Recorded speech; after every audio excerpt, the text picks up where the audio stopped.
Hello, everyone. Good afternoon. We can see a lot of people are still joining. So we'll just wait 1 minute until the numbers plateau. And just so you're aware that we are recording the session today and we will be putting it on YouTube afterwards.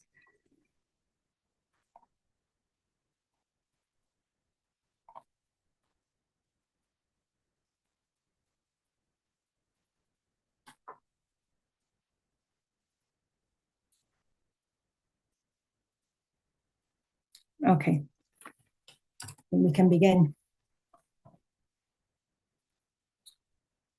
Thank you everyone for joining us today.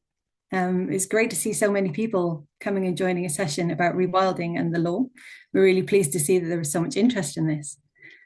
We will be using Menti during today's webinar, just for some opening questions to find out a little bit about who is joining us and what your level of experience and knowledge is already, so that we can help target some of the questions and perhaps some of the speeches by our excellent speakers today.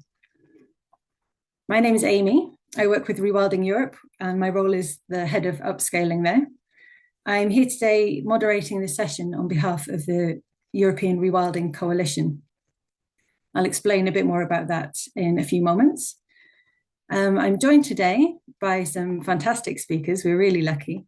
First of all, we have Arie Trouwborst, who's the Professor of Nature Conservation Law at Tilburg University in the Netherlands. We'll hear from him first today. Then from Giulia Testa, who is the Upscaling Manager at Rewilding Europe and also the focal point of the European Young Rewilders Network. And we're also very lucky to be joined today by Marija and Matko, who are both based in Croatia. Marija is the team leader at Rewilding Velebit, and Matko is the Senior Project Manager for Nature and Environment Protection at the Institute of Environmental Protection and Energy. He's also a PhD candidate at the University of Zagreb. Each of them will be speaking for 10 or 15 minutes today, and then we'll have time for questions and answers at the end. You're very welcome to use the chat function as we go through the session today to connect with each other, to post any immediate thoughts or reflections that you'd like to share with other people. The questions for the speakers should go into the Q&A box. It's a different one that you can find at the bottom of your screen. I mentioned at the beginning, this session's being recorded today, so we will be putting it on YouTube. If you're not comfortable with that, then now is the time to go away. So I hope that's all clear. This is the running order of the day. I'm going to give a very short introduction to Rewilding Europe, the coalition, and the topic of rewilding and the law, and then hand over to the speakers, as just mentioned. But before we do any more, we'd like to know who you are. So I hope you can access the Mentimeter. Give one moment so that people can scan the QR code, or you can find these details also in the chat if it's easier for you to click there.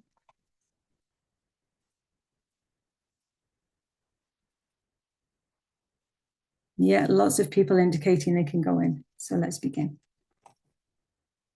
First of all, we'd like to know which country you're joining us from today.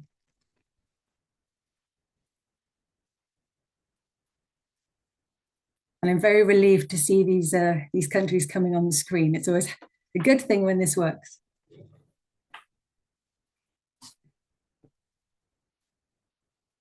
Wow, we have a really nice range today. Fantastic.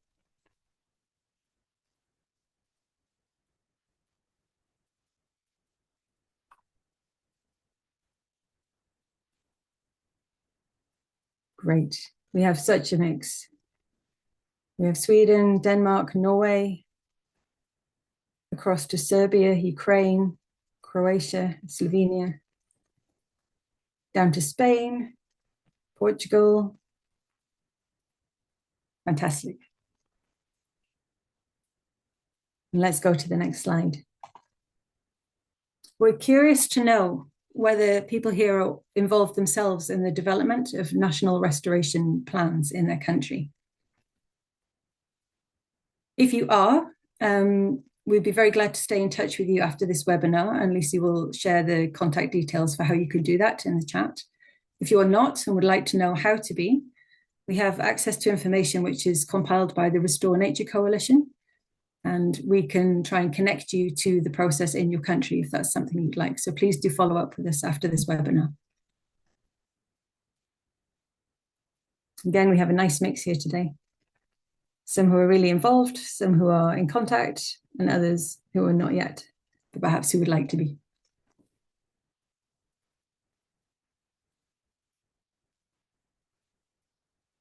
Okay. Thank you all very much. So just to give a quick overview of Rewilding Europe and how we came to convene this session today. Rewilding Europe is a leading rewilding organization, of course, with a focus on Europe. We are working to show how Europe can be wilder. We want a place where people can enjoy spectacular wild natural areas, and where the benefits of wilder nature are there for both nature and people, as well as helping to mitigate climate change. We see our role in this is to demonstrate that this is actually possible, even in a continent like Europe, which has been so heavily used for a long time. And we want to provide the tools for other people to replicate this approach as well. There's a lot more information about this on our website. Unfortunately, I don't have time to explain it all today. But our goal is that the rewilding principles are being used across Europe so that nature is really trusted to lead its own recovery, that we do have increased resilience to climate change, and that Europeans have a more open mindset so that we embrace wilder nature and we see the opportunities that that can bring to us here. Rewilding Europe is now working with 11 landscapes across Europe. Those of you who are looking closely will see that only 10 are actually on the map. Number 11 is in France. It launched just 2 weeks ago and is almost in the area underneath where it's indicating the Velebit Mountains. The new area is the Dauphiné Alps. It's our 11th landscape. They're all large-scale landscapes. They have different ecologies. They have different socio-political contexts. Each one has a team that's based in the landscape, so we're really grounded there, and they are demonstrating how rewilding can happen in practice. The word demonstrating is important. They're not just doing it. We're really trying to show people what's possible, both to local people to inspire them to adopt and take up our approaches, but also provide knowledge to share with others at the European level. And that can inform their practice as well as policy. Rewilding Europe works across 4 strategic areas. The first is wilder nature, which is where we're restoring natural processes by letting nature lead its own recovery. Then we have nature for people, where we focus on the economic opportunities of wilder nature. We build engagement, and this is about building a deeper connection between people and nature for mental health, for a different mindset to how we interact with nature and how we position ourselves within that. And the fourth is scaling up, which is the area that I lead. And here we're working with others to really help rewilding happen at scale. To scale up, we take 3 strategic pathways. The first is joining forces, where we work in direct partnership with those who manage or influence very large areas of land in Europe, such as protected areas. The second is on learning and capacity, because if we are going to scale up rewilding, then we need everyone to have the knowledge and the skills to act and do that. The third is enabling environments, which is where we focus today. And this is about the laws and the policies that enable or constrain rewilding. To look a bit deeper into this one, we keep a tight focus when it comes to our legal and policy work. We want to promote rewilding as a solution to multiple policy objectives. We have Arie with us today. He is an expert on the specific laws and policies that enable rewilding, and in some cases even require it. Rewilding Europe is a member of the European Habitats Forum, the EU Biodiversity Platform, including the expert subgroup on the nature restoration law. And we really value being part of those forums so that we can access information and join forces with others who focus on this topic too. We produce guidance and recommendations, which is where Giulia has been leading recently, and she will explain more about the guidance we've produced on how to integrate rewilding into the nature restoration plans. We also think about removing the legal constraints to rewilding, the barriers that prevent us from having wilder nature in Europe. Here we partner with the Lifescape project, a team of lawyers focused on rewilding as well. And our third area is to focus on supporting engagement on policies and laws at the national level. And here today we have Marija and Matko with us who can speak about their national experience in Croatia. The nature restoration law has a particular focus on Natura 2000 sites. So I'd also just quickly like to mention that we have an event in October at the Europark Federation Conference about how to integrate rewilding into protected area plans, particularly including Natura 2000 sites. If you're interested in that or would like more information, then you'll find a link in the chat in the next few minutes. And finally from me, Rewilding Europe is the convener for the European Rewilding Coalition. This brings together the leading rewilding organisations across Europe. We formed in 2023 as a group with the idea that it helps us to bring about greater change at systemic level if we speak together with one external voice and coordinate our efforts so that we can do more together. Our first output or product is the Nature Restoration Plan and Rewilding Guidance that Giulia will be speaking about today, and she coordinated input from across this coalition. So all of their input is reflected in that document, and we're very pleased with the output. So I now invite Arie to come and speak with you first and bring some more information on rewilding and the law. Arie. Thank you very much. It's a great pleasure to be here and to be able to participate in this very interesting webinar. My talk is a rundown of a paper that was published very recently. It's been in the works for a while, but it just came out a few weeks ago. And so if you are interested in further detail, you can Google this paper, which is an open access one. Now, of course, before the nature restoration law came into being, there have been restoration duties in various legal instruments in the wider international and European legal landscape for biodiversity conservation and restoration, such as the Biodiversity Convention, the Ramsar Wetlands Convention, the European Burn Convention, and particular EU nature legislation, the Familiar Birds and Habitats Directives in particular, but also the EU Water Framework Directive and Marine Strategy Framework Directive. Now, the recent nature restoration law adds a number of things to this legal landscape. One important addition is that it adds percentages and deadlines to the restoration obligations from the Habitats and Birds directives in particular. It also adds this vehicle of national nature restoration plans with dedicated steps that each member state will put into practice to achieve restoration targets. Also, important from a rewilding perspective, it shifts the focus more towards dynamic ecosystems rather than just focusing on individual habitat types and species. And also it adds a number of specific obligations for rivers, forests, and other sectors that are of high relevance for rewilding. Now, the term rewilding is not as such in the nature restoration law, but some of its content comes pretty close, as you will see. So the overarching objective of the nature restoration law is the long-term and sustained recovery of biodiverse and resilient ecosystems. So that's where the focus is. And that is defined an ecosystem as a dynamic complex of plant, animal, fungi, and microorganism communities and their non-living environment interacting as a functional unit.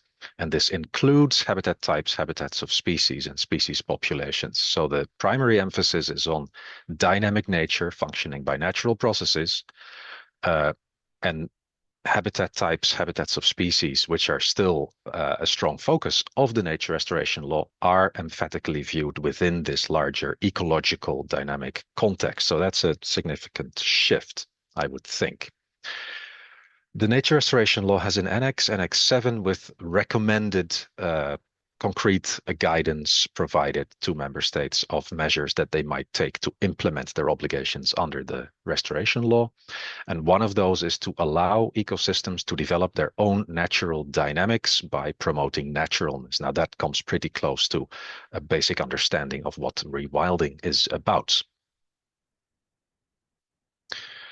Core obligations are Articles 4 and 5, with duties for member states to restore areas of a long list of habitat types to good condition, meaning a state where the key characteristics of the habitat type, in particular structure, functions, typical species, reflect a high level of ecological integrity. Again, I'm highlighting some key words from the rewilding perspective here. Also resilience, necessary to ensure these areas' long-term maintenance. And there are particular percentages. In 30% of those areas, effective restoration measures must be in place by 2030, 60% by 2040, and 90% by 2050.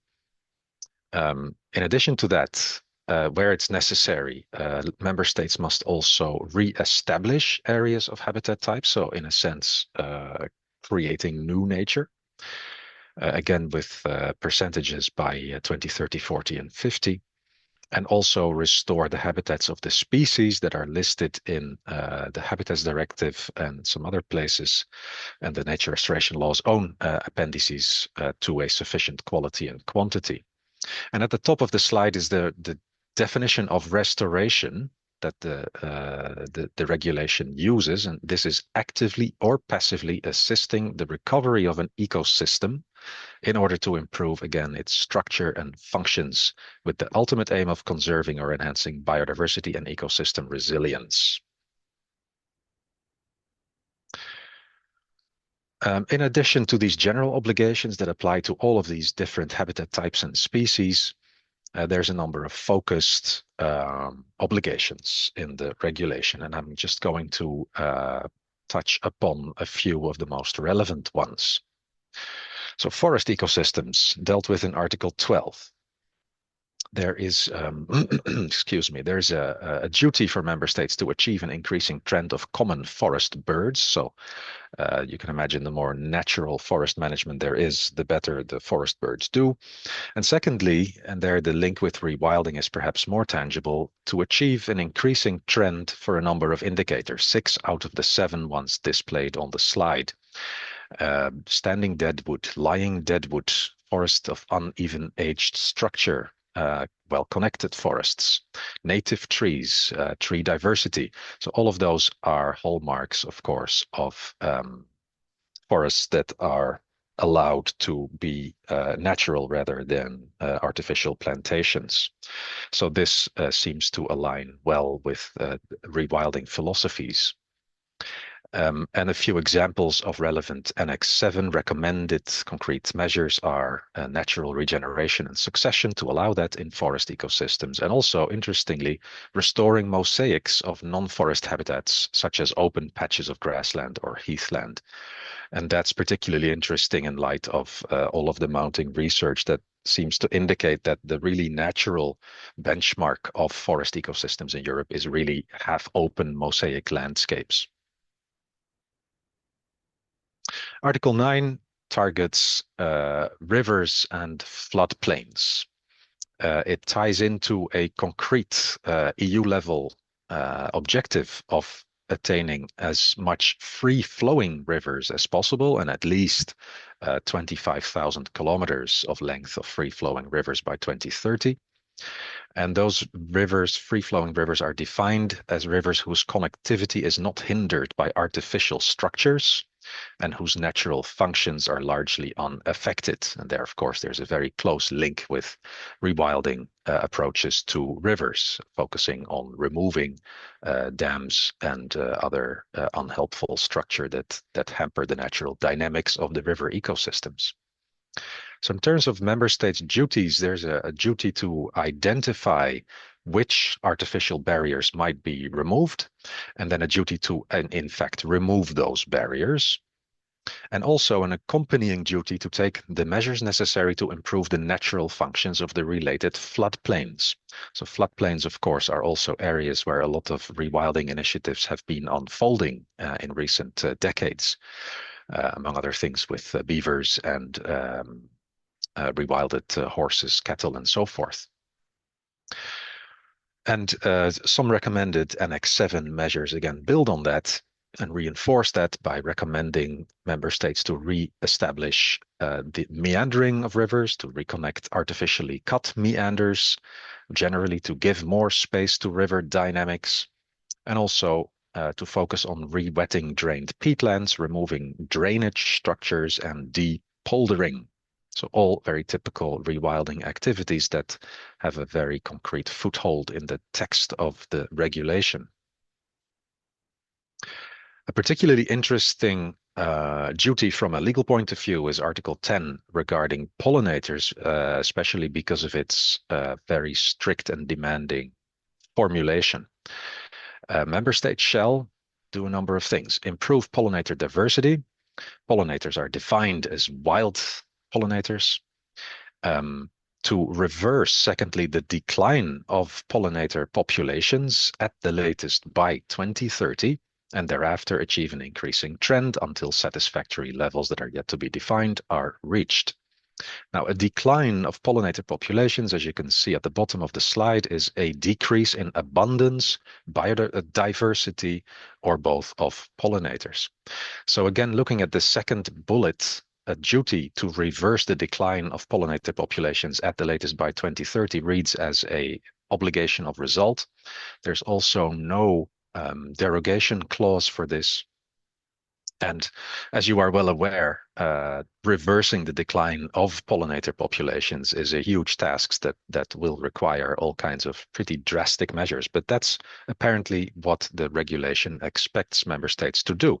And of course, there's a link again with rewilding initiatives. I'm thinking of studies that show that in various rewilding projects, the diversity and abundance of insect populations have been on the increase. And there's this very nice picture by Jeroen Helmer of bull pits, for instance, one particular impact of natural grazers that boost insect diversity and abundance. As for oceans, as also stressed in the movie Ocean by David Attenborough that you might have seen recently, oceans tend to rebound pretty fast when pressures are removed or reduced, particularly from fishing activities.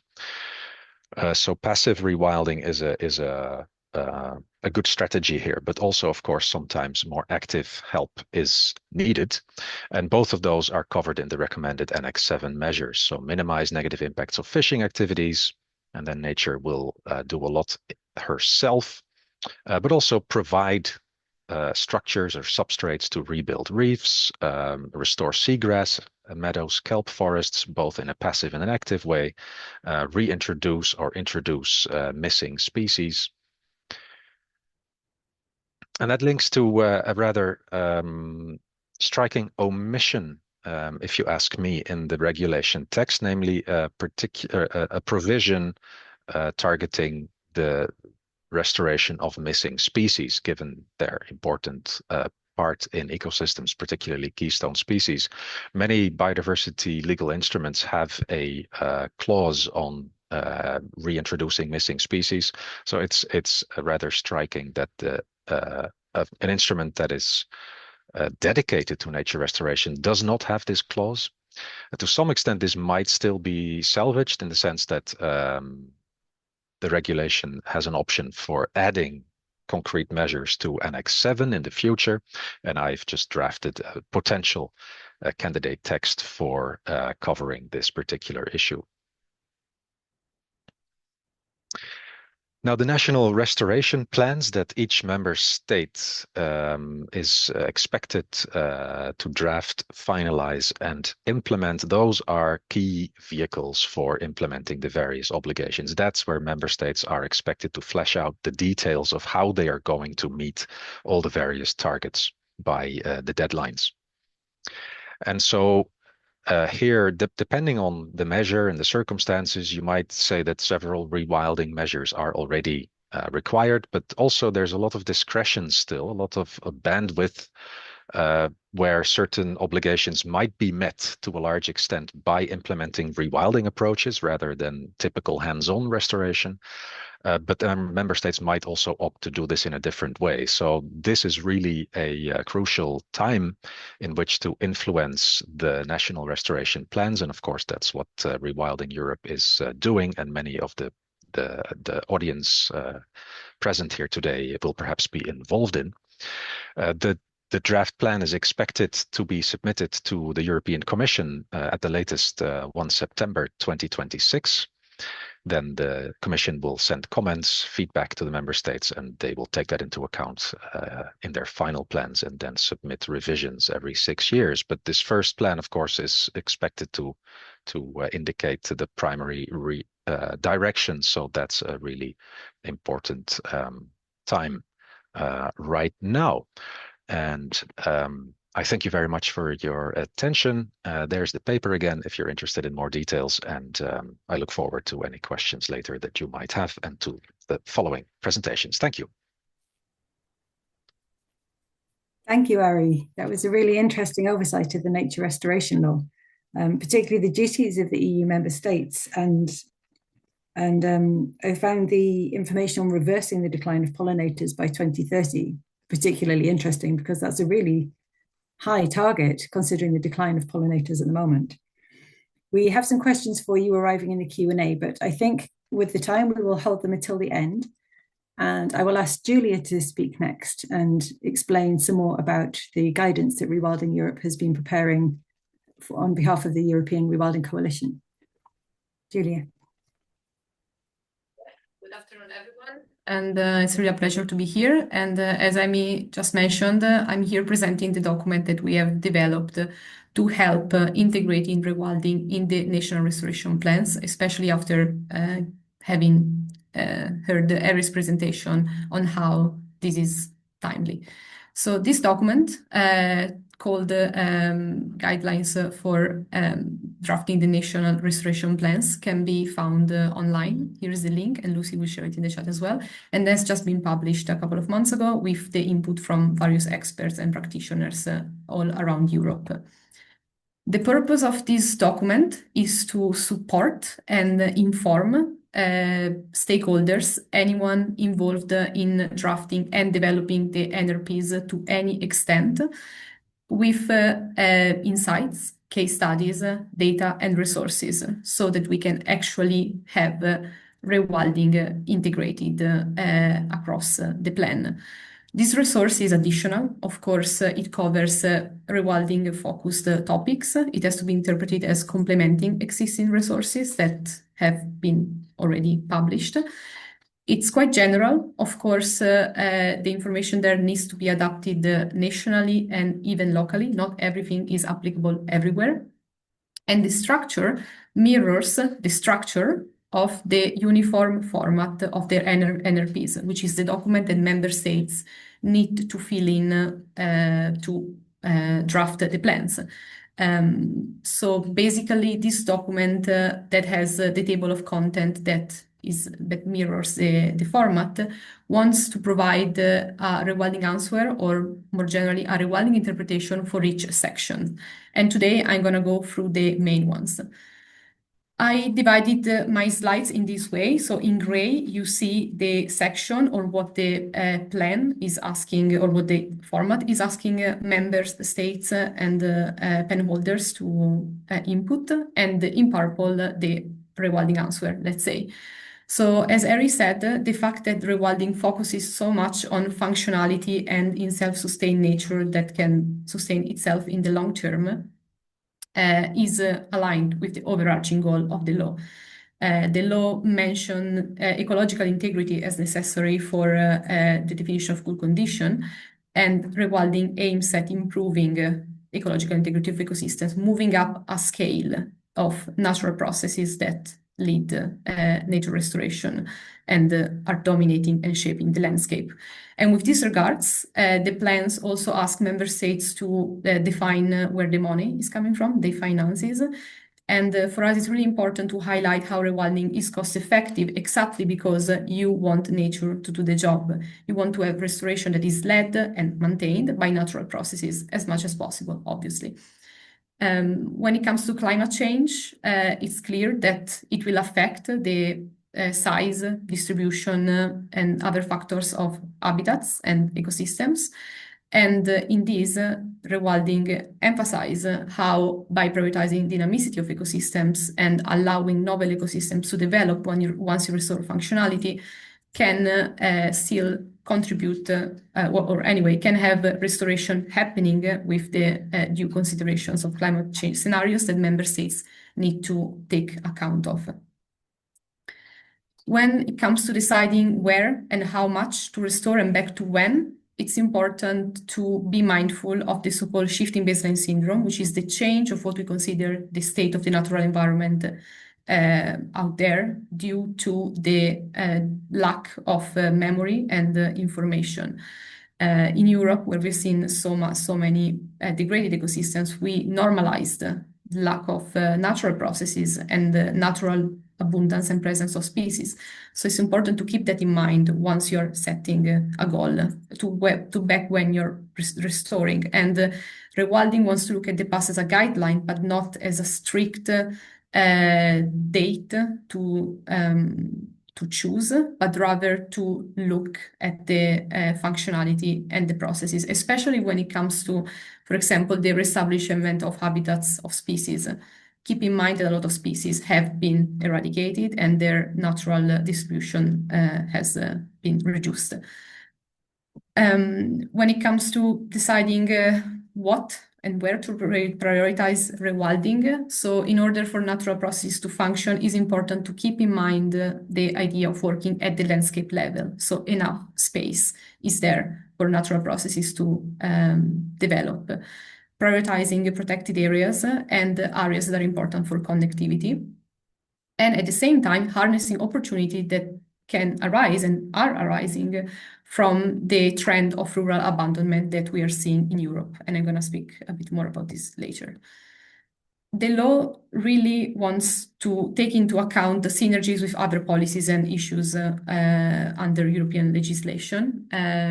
Above all, climate change, both mitigation and adaptation. And in adaptation, of course, we are looking also at natural disaster prevention as the format and the law itself explicit. So if you're here, I assume you all know the importance of ecosystems in absorbing CO2. But at the same time, the role of wildlife, trophic rewilding has also been proven to animate the carbon cycle in a way that supercharge ecosystems in their capacity to absorb CO2. And then we have a variety of nature-based solutions for adaptation, so rewilding and restoring rivers for natural flood management, employing natural grazers for preventing extreme wildfires that are unfortunately increasing across Europe. And then other co-benefits are mentioned in the guidance document. For example, disease prevention through scavenging and predation, but also looking at soil health, especially when speaking about land degradation neutrality and the contribution to that by restoration. And here we have the examples of grazers and freshwater restorations, for example, just a couple. One very important aspect of rewilding is involving people, and the socioeconomic benefits of restoration are huge. And by providing case studies that we gathered across Europe, we highlighted that very much in the document. So we're not speaking about just nature-based jobs that, of course, will arise if more efforts are put into restoration and rewilding efforts. And you all know the role of nature in improving mental health. Here, we really want to highlight the economic opportunities that might arise from rewilding, especially if we're looking at those areas that are being abandoned in rural parts of Europe. Here, rewilding offers a revitalization of these communities that gain a new identity, new pride, but under a new narrative of wild nature being restored there. We speak about tourism, so increasing interest by people to see wildlife in Europe, wildlife watching, wildlife tracking, wild accommodation, so being close to nature and spend the time there, but also to revitalize and put under, as I said, a new narrative of, in the context of wild nature, local products. In the last part of the format, member states to operationalize the plan are supposed to write down the restoration measures they want to implement. And in our document, we presented 6 that you can see here: restoring trophic chains, rewilding forests, rewilding rivers, promoting coexistence, restoring natural grazing, and rewilding peatlands. And for each of them, and here you see the example of restoring trophic chains, we spent more words in, of course, defining what this means, but also pointing out, as if you're filling the format, the legal relevance to the NRL, so which ecosystem and articles and targets is the measure supporting. And we broke down the more general restoration measure, in this case, restoring trophic chains, in what we call the sub-measures or typical actions that can themselves be a measure. So that can also be picked up depending on the context and the need and expanded. And each of them is concluded by a case study. And in this case specifically, we have mentioned the case of Bulgaria, but I'm now very happy to have my colleagues here from Croatia that can speak about their context there. So for now, my presentation is over. I'm happy to hear questions at the end, and thank you very much. Thank you, Giulia. It's brilliant to have such a practical resource that aligns so directly with the National Restoration Plan format. And I think the point about the cost effectiveness of rewilding as an approach to implementing the law at a time when everyone is claiming and seeing that budgets are really very tight across the world, not only Europe, is a particularly important point to take away. Alongside the point about shifting baseline syndrome and how there is a real risk that we only focus on the species which are endangered or threatened now, amidst thinking more broadly about what has already been lost from the particular area recently, or perhaps further back in history, and their role in the ecosystem functioning. So moving on, taking that lead of national restoration plans and the national focus, I'd like to invite Marija to speak first, I believe, and then Matko, about their work in Croatia. Good day to everybody. Happy to be here. Before handing over to Matko, where he will present you more detailedly how rewilding actions will contribute and can contribute to Croatian National Restoration Plan, I would shortly like to inform you about Rewilding Velebit work so far. In between, just shortly, that the Velebit Mountain, for those who don't know, is the largest mountain range in Croatia, around 145 kilometers in his length, and it covers an area of 2,200 square kilometers. Velebit Mountain also hosts 2 national parks. It is a biosphere reserve. It has a deep canyons, an area of old-growth forests with exciting wildlife like Balkan chamois, red deer, brown bear, and of course, wolf and lynx. Rewilding Europe has begun work in Velebit since 2012, but since 2017, Rewilding Europe has been operating through its local partner organization, Rewilding Velebit Foundation, where the team is strongly embedded on the ground and has a strong presence. As well, it has built a strong relationship with the key stakeholders. Driven by our long-term vision, Rewilding Velebit work mostly focused on 4 main areas, and that is restoring trophic networks through transforming 30,000 hectares of formerly traditionally managed hunting concession, which is purchased and owned by Rewilding Velebit Foundation, where our aim is to create a wildlife reserve and wildlife corridor. We are also doing a natural grazing through reintroduction of large herbivore in Lika Place on 2,000 hectares, where we want to demonstrate ecological restoration of open and semi-open habitats. There are 2 new models that we are also actively working in the last 2 years, and that is rewilding forest and marine rewilding. So far, we have managed to declare a high level of protection of 1 old growth forest where tree harvesting is forbidden. And for marine rewilding, we have identified, of course, the priority area, conduct a marine survey where we aim, we believe these are the first steps towards the marine protected area. Most of our activities are in line with practically with the EU restoration law, but even though it is so, we really need to have a clear guidance how our practical activities can be adapted in the Croatian National Restoration Plan.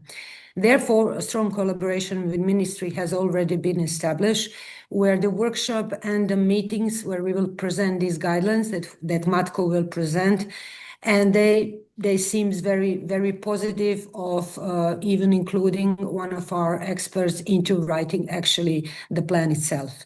This is from me. Now I would like to hand it over to Matko. Thank you. Hello, everyone. Firstly, we'll shortly introduce you with the legal framework in Croatia. Then we'll said more about examples and the study that we are conducting now, and what are the opportunities and implementation challenges.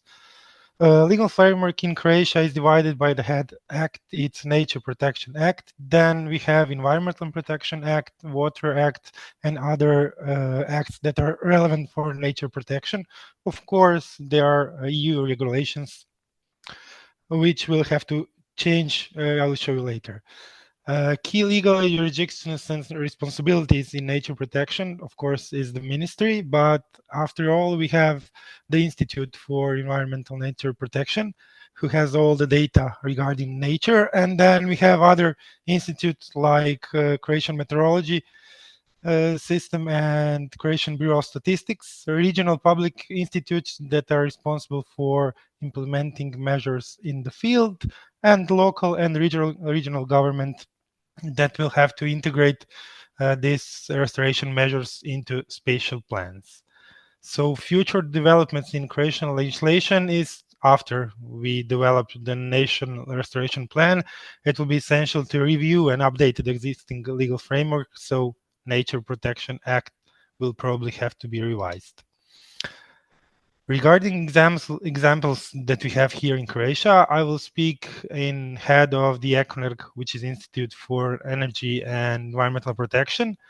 And we were working lots of projects regarding revitalization. One is lessons learned from revitalization projects like Live Drava that you probably heard, and Wetland Restore. That was project regarding to restore and enhance wetland ecosystems. Both projects have the same problem.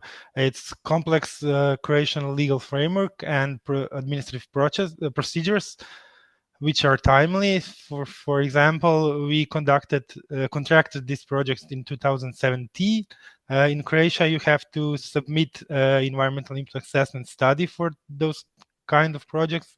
That was submitted in 2019, and in 2021 the project was approved. So that was 4 years just for the project documentation, and so it's the challenging that it is timely implementation. Also another challenge is to decide which habitats to restore, because as the restoration could affect existing protected habitats by reducing this area and changing their characteristics. So to sum up these lessons from this revitalization project, we are fighting bureaucracy, and we are just wondering what will be conservation outcomes.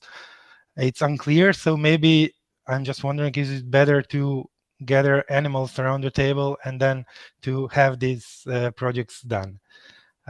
Second type of projects is monitoring natural restorations of riparian habitats. So this was projects involved in removing hydraulic structures and then the natural restoration of riparian vegetation. But problem is there because our Croatian water body management practice is just mowing the river banks. So that is impossible to riparian habitats to improve. So we have to change this business as usual because we can't have restoration if we are already mowing the river banks. And the third type of projects is that we were monitoring the effectiveness of wild pollinators population enhancement measures, and we have educational activities. That was a project where we were trying to see how the pollinators live in the city of Zagreb in the urban ecosystems, and we see that we have problems with general public because it's difficult to motivate public to attend education. But the more important, the public was generally negative or skeptical toward the wildness in the city. It's good to have wildness in the somewhere, but not in my backyard. So they were just wondering about the tall grass makes space look neglected. They were concerned about the ticks. They were speaking about increased difficulties cleaning up after dogs, and they had issues about the littering. So people are generally resistant to changes in their routine. Now I will speak about the study that we are now doing for Rewilding Velebit. It is a study of potential and the guidelines for ecological restoration of the area that they are managed. So this document will interpret the EU nature restoration law in the local context, and it identifies key opportunities for nature recovery. How we will do it. So we are now collecting and analyzing all accessible open source biodiversity data.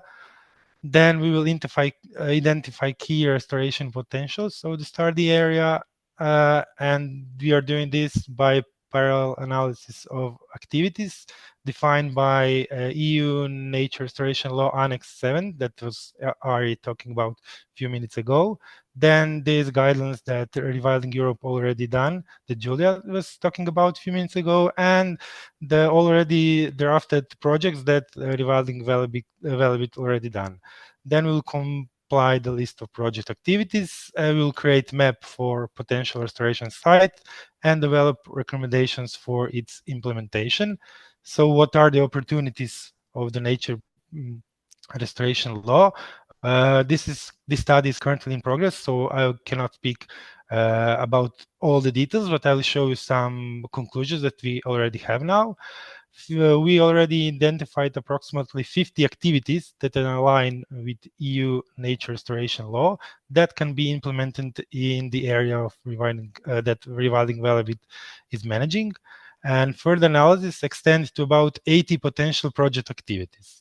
So our final output would be just portfolio of the projects, and we will have another round of consultation with the Rewilding Velebit, and then we will have training session with them and present them the final study.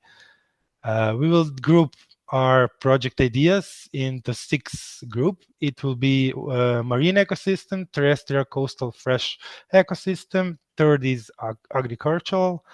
And then we will have restoration of natural connectivity, urban ecosystems, and forest. These bees and the flowering here that I put here in the presentation isn't here for the purpose because we have another additional group. It will be regarding the pollinators and the planting of the tree that is stated in the law. And now some real examples that Rewilding Velebit is already doing. It's a griffon vulture feeding place in Jablanac area. Then there are initiatives regarding the Velebit Blue. It's initiatives to protect the marine areas and for the 4 small islands. It's incorporating activities like reducing marine waste, reducing sediment dredging, stopping illegal extraction of Lithophaga shell, preventing spreading of invasive alga Cauler paracemosa, restoring seagrass meadows, and also regarding inland habitats to reduce anthropogenic pressure to protect critically endangered falcon naumani and endangered dry grassland habitats. The third type of the activities that already they drafted is creating the Velebit wildlife community. So they will implementing coexistence solutions and actions, primarily regarding to poaching, then organize training for the local community and securing apiaries, orchards and crops in the area that are managed. So I can also share you some conclusions that, given that we already received project ideas from the Rewilding Velebit for 2025, we can conclude that their activities are already aligned with the nature restoration law even before it was adopted. So demonstrating their team's strong directions and forward-thinking approach. So even nature restoration law was adopted. However, since we identify approximately 50 activities in total, their newly developed activities for 2002 account for about 10% of our overall activities. This means that there are still significant potential for Rewilding Velebit and also other rewilding areas to further restoration to nature that they care for. And also at the end, what are the implementation challenges for Croatia? We have conflicts of interest in spatial planning and land use. The most famous example is renewable energy. Solar and wind farms are always somewhere where the great habitat is. So there is problem how to restore habitat and implement renewable energy. And addressing this conflict is essential to ensure effective and sustainable nature restoration. And the second one is to ensure stable financing, assessing and managing EU, mostly EU and national funds for nature restoration project is often administratively complex. So, you know, the LIFE program is great, but it's really complex. And then private sector engagement in nature conservation in Croatia is limited. So also it is stated in nature restoration law that developing dedicated financial products and investment models for conservation projects could help attract more private investors. And the third, the last, lack of capacity in smaller local or regional government unit. You can see on map that we in Croatia have lots of local governmental units. They are often face the capacity constraints such as limited technical expertise, and they don't have institutional support. So we are wondering now who will be responsible for implementing these nature restoration measures in this local and the regional government. To conclude, the EU nature restoration law offers many opportunities, and nature conservation stakeholders like Rewilding Velebit and Rewilding Europe are already actively working in line with the nature restoration law even before it was implemented. So this is great news. Based on our experience in Croatia, yes, constraints are complex legal framework, weak cross-sector collaboration, funding and capacity constraints, and public resistance to change their routine. So these are key areas required to focus effort for successful implementation of nature restoration law. Thank you for your attention. Thank you very much, Marija, Matko. And I think your last slide was a helpful reminder to us that we need to focus really holistically on thinking about the benefits of nature restoration, the benefits to people, the importance of engaging with different stakeholder groups when we're working to restore nature, exactly to address some of those challenges that you outlined. But I also think it's fantastic to see the alignment already between the rewilding work there and the nature restoration law, and the huge opportunity there for rewilding to help implement the law. So I'm going to go to questions now. We only have a few minutes and we have a lot of questions. Arie, I'm afraid a lot of them are targeted at you, so get yourself ready. First of all, we have a few questions about the focus of the nature restoration law and where it's focused in terms of spaces which are already designated for nature versus new or additional areas such as farmland or urban rewilding. Could you speak a little bit about that? Sure, yeah. So many of the restoration measures will focus on existing protected areas, including Natura 2000 sites, but certainly also measures will need to be taken outside of those where the habitat type's favorable conservation status will demand it. And also there are particular obligations targeting areas within and without Natura 2000 sites, for instance, of forest obligations that I've briefly touched on apply everywhere. Also, two obligations I have not touched on concern restoration measures in agricultural areas and in urban areas, so they also apply. Thank you. And another one where there's some interest is how the law can be enforced. Are there penalties if you don't fulfill the obligations of the nature restoration law, or are there any repercussions for the member states? Yeah, always an important question. So one route of enforcement in the EU is through the European Commission and the European Court of Justice. And there's the option where there's a clear breach that the European Commission will pursue that case. It will depend a little bit on the strength of the obligation, how easy or difficult it will be to prove that the obligation has been breached. So some obligations are phrased in rather qualified terms and will be rather easy for member states to argue that they've met them if they've done some of their homework. Others are strictly phrased obligations of result, and there it could be easier to start enforcement action. And in addition, there's the important route at the national level where certain provisions of EU law can be invoked directly by interested parties, including NGOs. So they can go to court against certain actions or lack of actions by the member state involved and invoke EU law. And again, it remains to be seen which of the obligations of member states in the nature restoration law will be deemed to be sufficiently precise and unconditional to be able to be invoked directly and which not, but time will tell. But certainly there's opportunity for the regulation to show its teeth, let's say. Thank you very much. And I'm going to ask Giulia the next question, I think. We only have 1 minute though, so could you just give a very quick insight as to the significance of species being classed as domestic or wild and what that means when it comes to rewilding?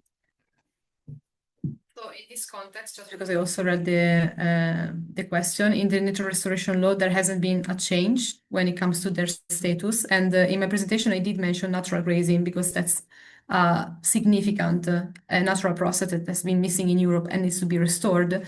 However, indeed, if we think about wild bovines and equines, they are historically and legally classified as domestic animals, which makes the management really heavy. That is sometimes incompatible with their wild behavior. That is what is needed to have natural grazing. So this is something that has to be worked on parallelly when it comes to the implementation of the law. There are some exceptions, loopholes, situations where it's a bit easier to use wild horses or rewilded grazers out there. But still, there is a lot of work to do, and the best way is to demonstrate that it can be done where possible for now.